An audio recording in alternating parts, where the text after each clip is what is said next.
சிவனுக்கு ஒரே ராத்திரி சிவராத்திரி, ஆன்மீக சக்தி நிறைந்த ராத்திரி, சிவத்தை உணரும் ராத்திரி.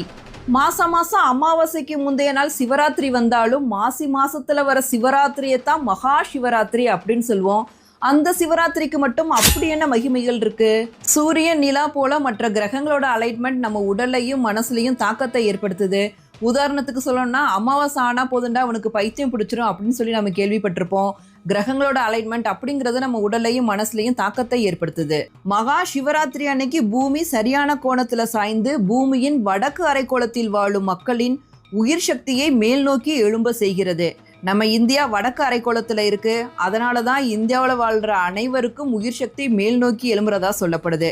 இப்படி இயற்கையாகவே மேல் நோக்கி எழும்பும் சக்தி தங்கு தடையின்றி மேல் நோக்கி செல்வதற்கு உதவும் விதமாகத்தான் அன்னைக்கு இரவு முழுவதுமே கண் விழித்து இருக்க வேண்டும். அதுல ரொம்ப ரொம்ப முக்கியமானது முதுகுத்தண்டை செங்குத்தான நிலை